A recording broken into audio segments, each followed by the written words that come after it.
جی السلام علیکم، امید ہے کہ آپ سب لوگ خیریت سے ہوں گے۔ اڈیالہ جیل میں عمران خان سمیت دیگر قیدیوں سے ملاقات پر 2 ہفتے کی پابندی لگا دی گئی ہے۔ یہ پابندی کیوں لگائی گئی ہے، اس حوالے سے کچھ تفصیلات ہیں۔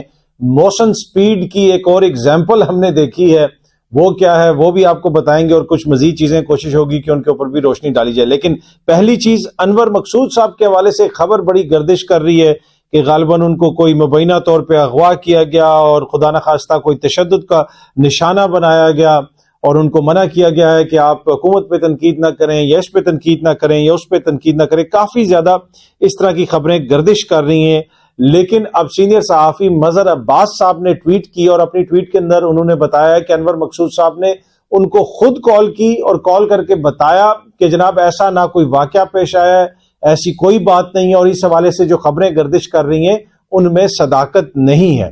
اچھا، اب اڈیالہ جیل کے اندر جناب یہ سامنے آپ خبر دیکھ سکتے ہیں، میڈیا کو بھی کوریج سے روک دیا گیا ہے، اور میڈیا کی ٹیم کو کہا گیا ہے کہ آپ اڈیالہ جیل سے 2 کلومیٹر دور چلے جائیں، اور تمام قیدیوں سے ملاقات کے اوپر پابندی لگا دی گئی ہے۔ اور یہ پنجاب حکومت کی جو وزارت داخلہ ہے اس کی رپورٹ کے اوپر یہ پابندی لگائی گئی ہے۔ اور پنجاب کے اندر آپ کو پتا ہے مریم بی بی کی حکومت ہے، اور وہ جتنی تیزی سے منصوبوں کا اعلان کر رہی ہیں، اور وہ بتا رہی ہیں کہ 10 دن اور پتہ نہیں 35 منصوبے وہ اس قسم کے آپ نے ان کے ٹویٹر کے اوپر بھی دیکھے ہوں گے، نون لیگ کے ٹویٹر کے اوپر بھی وہ چیزیں شیئر کی جا رہی ہیں، اور ہر جگہ پہ ان کے دورے کر رہی ہیں۔ وہ عام لوگوں کے گھروں میں چلی جاتی ہیں وداؤٹ اینی پروٹوکول، تو وہاں پہ کسی قسم کا کوئی سیکیورٹی تھریٹ نہیں ہے۔ لیکن obviously جہاں پہ سیکیورٹی تھریٹ ہوتا ہے وہیں پہ یہ اس طرح کی چیزیں ہوتی ہیں، تو یقیناً اس حوالے سے کوئی رپورٹ نہیں ہوگی، لیکن اس حوالے سے رپورٹ ہے۔ اور اب اڈیالہ جیل کو ایک طرح سے دکھانے پہ پابندی لگا دی گئی ہے کہ جناب 2 کلومیٹر دور میڈیا چلا جائے۔ یہ سامنے ARY نیوز رپورٹ کر رہا ہے۔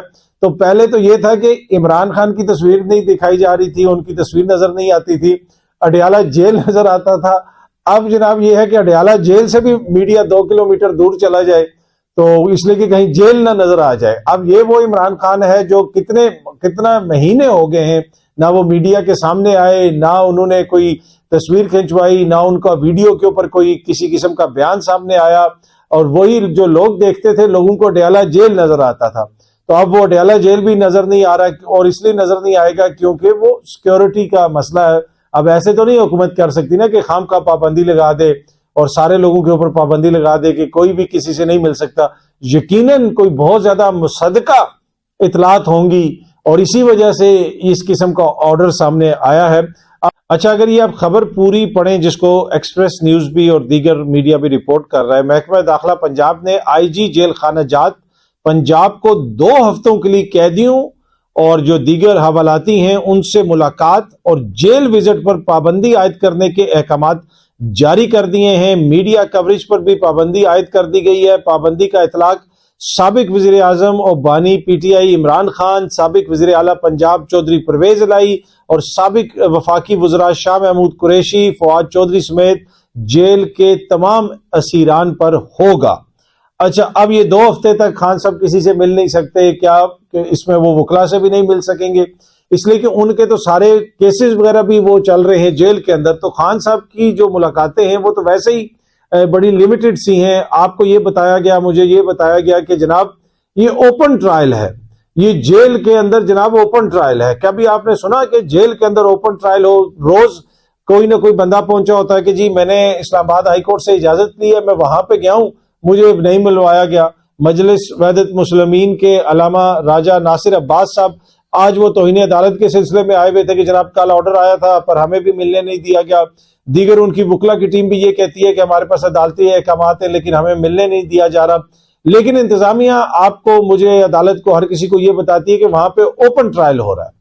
تو یہ جس طرح انٹیلیجنس کی اوپن انسلٹ ہے، انسانی شعور کی یا عوامی شعور کی اوپن تذلیل، یہ اوپن انسلٹ اس کو کہا جا سکتا ہے۔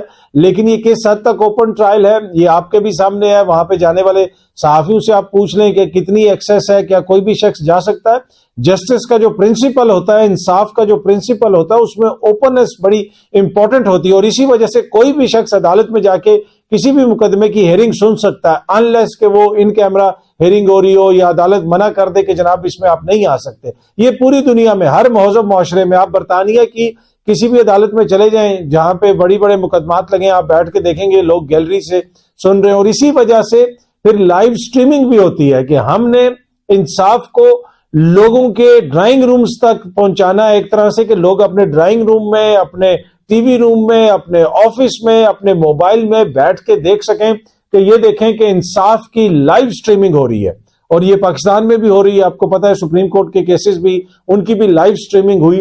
ایسا کرنے کا مقصد کیا ہے کہ اوپننس دکھانی ہے، پورے پروسیس میں دکھایا جائے کہ یہ کتنا free and fair and open process ہے۔ اور دوسری طرف ملک کے سابق وزیر اعظم کا مقدمہ جو ہے وہ ایک جیل کے اندر چلایا جا رہا ہے، لیکن اس کے اوپر ہمیں کوئی اعتراض نہیں ہے۔ اس میں اوپننس کا پرنسپل کہاں گیا؟ وہ ان کو کیوں نہیں کسی عدالت میں پیش کیا جاتا؟ اگر باقی سارے لوگ عدالتوں میں آ جاتے ہیں، میاں نواز شریف کو عدالت میں آنے میں کوئی ایشو نہیں ہے، دیگر لوگوں کے عدالتوں میں پیشی پہ کوئی سیکیورٹی رسک نہیں ہے، تو عمران خان کو کیوں نہیں پیش کیا جا سکتا عدالت کے اندر؟ تو پہلے تو وہ باہر سے پھر لوگ صرف جیل دکھاتے تھے، لیکن اب سیکیورٹی تھریٹ اتنی زیادہ ہو گئی ہے کہ اب وہ جیل بھی آپ نہیں دکھا سکتے، وہ بھی 2 ہفتے کے لیے جناب اس پہ بھی پابندی لگ گئی ہے۔ اور جس طرح میں نے عرض کیا، اب ایک حکومت پنجاب کا یہ نوٹیفیکیشن ہے، یہ آرڈر ہے، تو حکومت پنجاب تو دیکھیں نا، حکومت ہے، حکومت تو بڑی ذمہ دار ہوتی ہے، تو یقیناً کوئی ایسا مسئلہ ہوگا تو انہوں نے کیا ہوگا۔ اب آپ کی اس پہ کیا رائے ہے وہ ضرور آپ کامنٹس میں شیئر کیجئے گا ہمارے ساتھ۔ اچھا جی، نئے وزیر خزانہ صاحب جو ہیں ان کے حوالے سے جیو نیوز کی یہ خبر ہے، وزیر خزانہ محمد اورنگزیب کی پاکستانی شہریت دوبارہ حاصل کرنے کی درخواست منظور۔ جناب یہ ان کی درخواست منظور ہو گئی، یہ وزیر خزانہ ہے، ان کے پاس پاکستانی شہریت ہی نہیں تھی، انہوں نے پاکستانی شہریت چھوڑ دی تھی۔ بہت سارے لوگ ہوتے ہیں ان کے پاس ڈوئل نیشنلٹی ہوتی ہے، کسی اور ملک کی بھی ہوتی ہے، پاکستان کی بھی ہوتی ہے، لیکن انہوں نے تو پاکستان کی نیشنلٹی چھوڑ دی تھی، اور ان کے پاس غالباً ہالینڈ کی نیشنلٹی تھی، لیکن وفاقی کابینہ نے اس کی منظوری دے دی ہے ان کی درخواست کی۔ اس سے پہلے غالباً یہ حلف وغیرہ اٹھا چکے تھے، وفاقی وزیر بن چکے تھے۔ اب میں تھوڑی سی جیو کی خبر آپ کو پڑھ کے سناؤں نا، تو اس میں آپ کو ایک بڑی امپورٹنٹ چیز نظر آئے گی۔ وفاقی کابینہ نے نیدرلینڈز کے شہری اور وزیر خزانہ محمد اورنگزیب کی پاکستانی شہریت دوبارہ حاصل کرنے کی درخواست منظور کر لی۔ وفاقی کابینہ نے وزارت داخلہ کی سفارش پر محمد اورنگزیب کی پاکستانی شہریت کی درخواست منظور کی۔ اب وزیر داخلہ کون ہے؟ محسن سپیڈ۔ دیکھیے آپ نے محسن سپیڈ کہ ایک دم سے ان کی درخواست منظور ہو گئی۔ محسن، اس کو کہتے ہیں محسن سپیڈ، یہ ایسے نہیں محسن سپیڈ مشہور پورے پنجاب میں اور ہر کوئی کہتا تھا محسن سپیڈ محسن سپیڈ۔ یہ دیکھیں ابھی وفاقی کابینہ نے فوراً منظور کر لی، اور وزارت داخلہ کی سفارش کے اوپر اور وزارت داخلہ کے کہنے کے اوپر جناب یہ چیز منظور کی گئی ہے۔ تو اس سے آپ کو نظر آ رہی ہے محسن سپیڈ۔ اگر کوئی اور وزیر داخلہ ہوتا اتنی جلدی سپیڈ آپ کو نظر آتی؟ تو اب وہ لوگ جو جیلس ہوتے ہیں محسن سپیڈ سے اور وہ پوچھتے ہیں کہ محسن نقوی صاحب کو کیوں سینٹر میں لایا گیا ہے، کیوں ان کو وزیر داخلہ بنایا گیا ہے، اور بڑا اعتراض ہوتا ہے ان کے اوپر کہ جناب وہ تو وہاں پہ نگراں وزیر اعلیٰ تھے۔ بھائی ادھر ان کی سپیڈ دیکھی ہے سب نے، تو اسی وجہ سے یہاں پہ ان کی سپیڈ دیکھ رہے ہیں۔ ویسے تو وہ اتنے قابل ہیں، پی سی بی کا عہدہ بھی ان کے پاس ہے اور وزارت داخلہ بھی ان کے پاس ہے، تو میرے خیال میں بہتر ہوتا کہ یہ وزارت خزانہ بھی محسن نقوی صاحب کو دے دی جاتی، تو وہ کیپیبل تو ہیں۔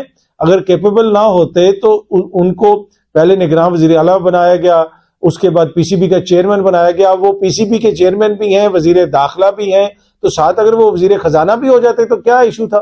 یہ خبر آپ سامنے دیکھیں۔ اس خبر کے مطابق وزیر اعظم صاحب کے پاس 1 درجن سے زیادہ وزارتوں کے قلمدان اور ڈویژن جو ہیں وہ تمام ذمہ داریاں وزیر اعظم صاحب کے پاس ہوں گی۔ تو اگر وزیر اعظم صاحب اتنے قابل ہیں تو ان کی ٹیم کے لوگ بھی قابل ہیں، اگر وہ 12 رکھ سکتے ہیں تو 3-4 یہ بھی رکھ سکتے ہیں محسن نقوی صاحب پر۔ اینی وے اورنگزیب صاحب کو لایا گیا ہے، ان کے حوالے سے یہی کہا گیا ہے کہ یہ بڑے پروفیشنل جو ہے بینکر ہیں، ان کی ریپوٹیشن بھی بڑی اچھی ہے، دنیا میں مختلف جگہوں کے اوپر یہ کام کر چکے ہیں، بڑے بڑے اداروں کے ساتھ کام کر چکے ہیں، اور پاکستان کی معیشت کو اب درست کرنے کا ٹھیکہ بھی جو ہے وہ ان کے ذمہ آیا ہے۔ انہوں نے پاکستان کی معیشت کو درست کرنا ہے۔ ہماری نیک تمنائیں ان کے ساتھ ہیں، ہم امید کرتے ہیں کہ جناب یہ معیشت کو درست کر سکیں گے، پاکستان کی معیشت مضبوط ہوگی۔ تمام میرا نہیں خیال کوئی بھی پاکستانی جو ہے، کوئی بھی پاکستانی شہری جو ہے وہ اس حوالے سے دو رائے رکھتا ہو کہ وہ اس کی یہ خواہش نہ ہو کہ پاکستان کی معیشت بہتر ہو۔ رمضان کے ساتھ ہی جو یہاں مہنگائی کا طوفان آیا وہ سب کچھ ہمارے سامنے ہے۔ اچھا مسئلہ کیا بندوں کا ہے کہ یہ صاحب آئیں گے اور یہ سب کچھ ٹھیک کر لیں گے؟ اچھا میرا اس میں تھوڑا سا مجھے یہ لگتا ہے کہ مسئلہ جو اوورال سسٹمز ہیں، اوورال جو ہمارے کلچر ہیں، جو کلچر ہے یہاں پہ بیوروکریٹک کلچر ہے, بیوروکریسی چیزوں کو نہیں چلنے دیتی, ریڈ ٹیپ بہت زیادہ ہے, اور مطلب سسٹم ایسا ہے کہ اس میں آپ کسی کو بھی لے آئیں. یہاں پہ آپ ایلن مسک کو لے کے آ جائیں تو اس کے اوپر بھی نیب کا مقدمہ ہو جائے گا کہ وہ کہیں گے کہ جناب یہ چاند پہ زمین بیچنے کی بات کر رہے ہو, وہاں پہ زمین خریدی کس طرح. کوئی ادھر آ کے پرانی فائل لے کے آ جائے گا کہ چاند کی تو یہ فرد ہمارے پاس ہیں, یہ تو جناب ان کی رجسٹری میرے پاس ہے.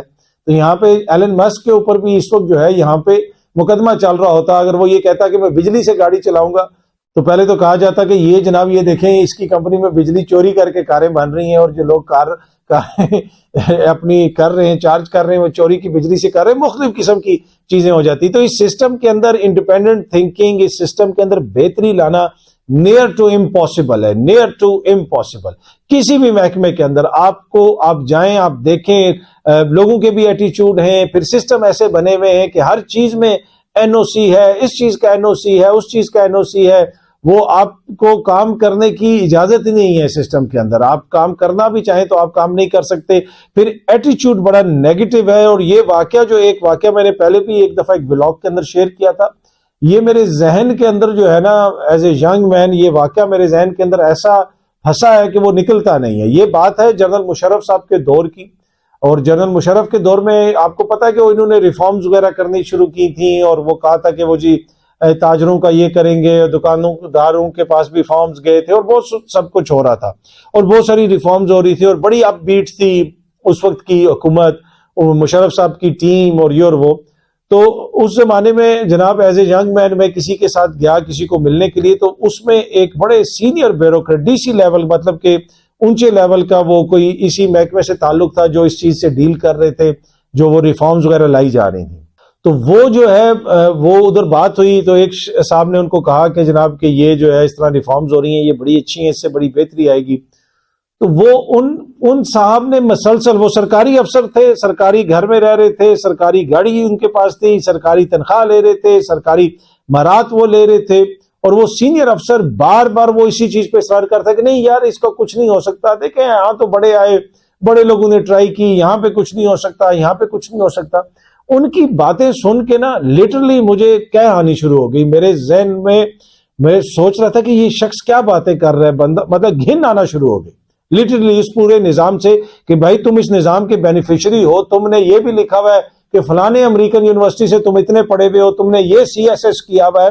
تو اس شخص نے ایک دفعہ یہ نہیں کہا کہ ہاں, وہ بار بار یہ کہہ رہا تھا کہ یہ ریفارمز اچھے ہیں لیکن ادھر کچھ نہیں ہوگا. اس نے ایک دفعہ نہیں کہا کہ میں اتنی مرات لے رہا ہوں, میرے انڈر یہ چیز آتی ہے, کہ بہت ساری چیزیں ان کے انڈر آتی تھی, میں اپنی پوری کوشش کروں گا, میری ٹیم اپنی پوری کوشش کرے گی, باقی کامیابی ملنا یا نہ ملنا تو یہ مقدر کا کھیل ہے, وہ ہم دیکھ لیں گے.